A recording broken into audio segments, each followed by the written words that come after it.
recent study changed the lives of 706 chronic kidney disease patients forever. Supplementing just one key mineral resulted in a huge improvement in creatinine levels, main indicator of kidney function. Today, we are going to see from a practical point of view how to benefit from this finding.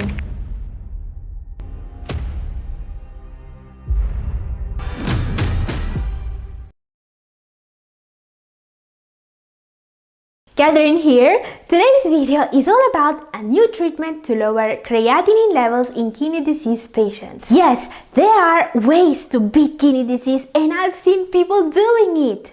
So either if you have already been diagnosed with CKD or if you only just know that you may have problems with the kidneys, in this video you will find information that can help you. And I know that many doctors have been telling their patients that kidney damage cannot be restored. They say that when the kidneys have been impaired for too long or when there is scarring, there is no way of getting kidney function back. This may not be the case anymore.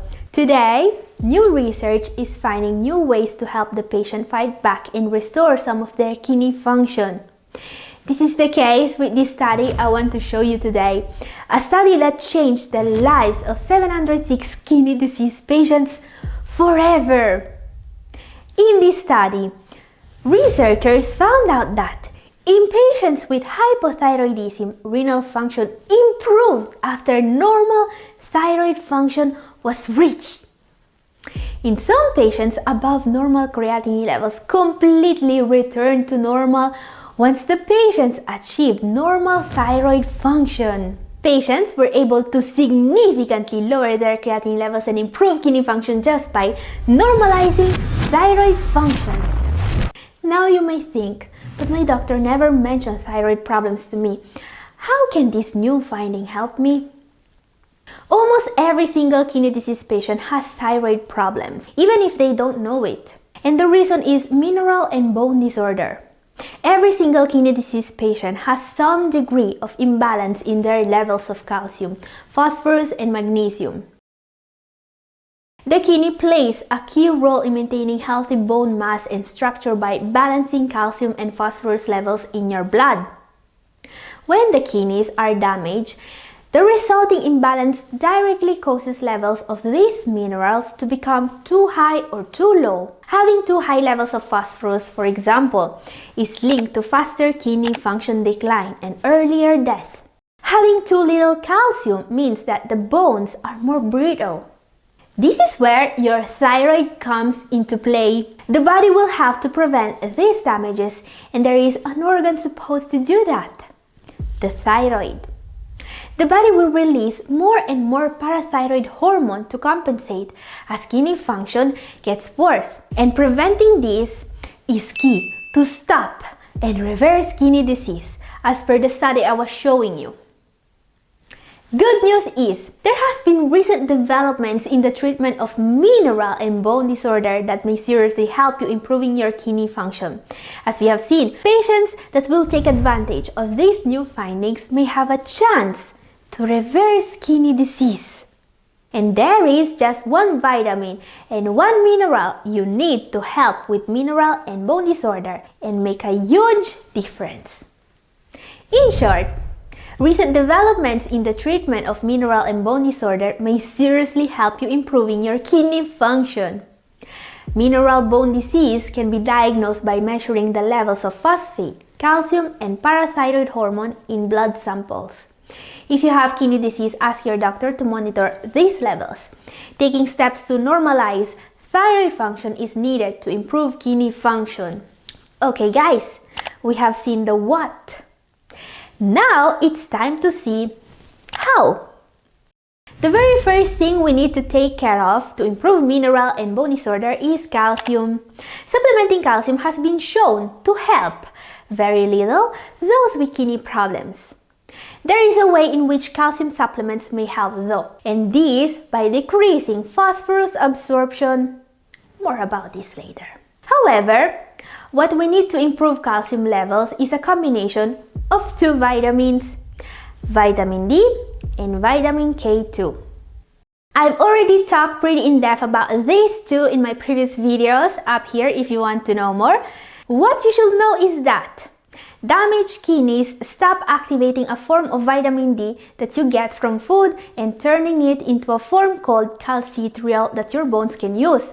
Despite its name, vitamin D is not a vitamin, but a prohormone or precursor of a hormone. It is required to absorb calcium from the gut into the bloodstream. Someone with kidney problems may either supplement vitamin D in the already activated form, calcitriol, which is a prescription, or take more vitamin D3 from supplements. Either way, monitoring serum levels of vitamin D is key since almost every single kidney disease patient is low on this vitamin.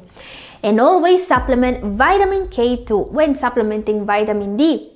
This vitamin is needed by the body to use calcium that otherwise could end up in the vessels and heart, making things worse. In short, keep your vitamin D levels in range if you want your kidneys to improve, and don't forget about vitamin K2. The second thing we need to take care of is a key mineral that directly improves kidney function and thyroid function. This is iodine.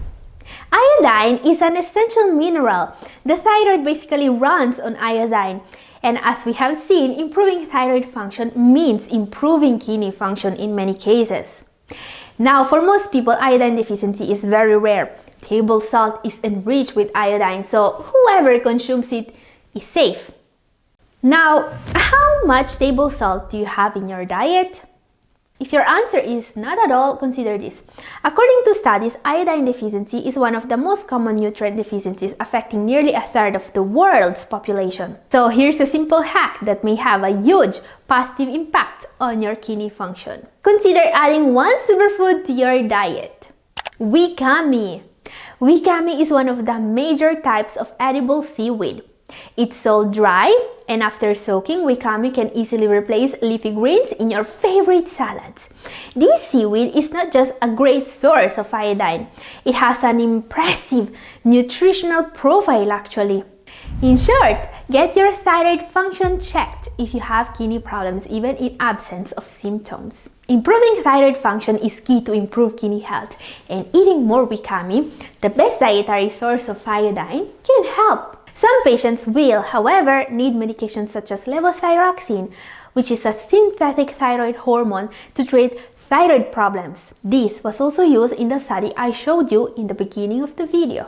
The third step here is take care of phosphorus. Managing phosphorus is one of the hardest parts of the kidney diet, but it's also something you must do if you want to restore kidney health. Phosphorus is the reason why dairy is restricted. Milk, cheese, butter, yogurt contain too much phosphorus to be healthy. When this mineral accumulates, the body will pull out calcium from the bones.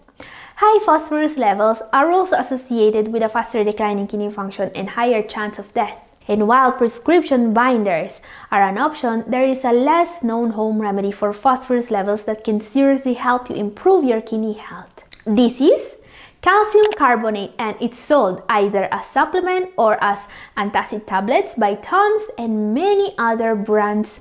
When taken during a meal, calcium carbonate sticks to the phosphorus in the foods you eat. The phosphorus is then removed through the bowel, effectively stopping your body from taking extra phosphorus in. According to a recent study, effects on blood levels and kidney health may be visible in just 3 weeks. The interesting part here is that calcium carbonate not only is just as effective as many prescription phosphorus binders, it may even have less side effects. In short, if you have struggling to keep phosphorus levels in balance or you have been prescribed a phosphorus binder, discuss with your doctor supplementing calcium carbonate. This calcium supplement sold as antacid is a safe and effective way of keeping phosphorus under control. Now guys, there is one last step to make everything work. There have been recent developments in the treatment of mineral and bone disorder that may seriously help you improve your kidney function. Researchers have found a way to supplement a mineral that's crucial to the body's function, just like for essential vitamins, you cannot live without enough of it. Unfortunately, a deficiency in this mineral is very common among people with kidney problems, especially those taking diuretics and in diabetics, and it may cause poor sleep, high blood pressure, inflammation, and high uric acid levels. This is magnesium. It was believed for years that increasing magnesium levels through oral supplementation wasn't possible. Today, researchers may have found a way. Why is magnesium level so important for the health of the kidneys? Magnesium is a mineral that's crucial to the body's function. Low serum magnesium levels are associated with an increased risk of both ending up on dialysis and death. Guys, supplementing magnesium may be the easiest way to repair the kidneys in the world, at least for some people. And the benefits may be immediate, way faster than you may think. This is why I recommend to supplement magnesium before going to sleep. It can really help you sleep better. So, what is the best way to keep magnesium levels in the normal range? There are a dozen types of magnesium supplements you could take. There is magnesium sulfate, carbonate, oxide, citrate, and more. Not all of them would help, as I was saying. What a recent study on CKD patients found out is that supplementing magnesium carbonate or citrate won't raise serum magnesium levels. Studies also found out that magnesium oxide is the best option. In a study on hypertension in kidney disease, those taking 300 to 400 milligrams of magnesium supplements daily had the best results. Taking magnesium with vitamin B6 has also shown to improve absorption significantly. In short, if you have kidney disease, high blood pressure, or diabetes, discuss the possibility of a magnesium deficiency with your doctor. Taking 300 to 400 milligrams of magnesium oxide per day seems to be the best way of correcting a deficiency and lower your creatinine levels. Okay guys, today we have seen how a balanced intake of some key minerals can really make a huge positive difference with kidney health. And there are certain vitamins that can have an impact which is just as meaningful. If you want to know more, this video up here is for you, and this is all for today. Thank you for watching.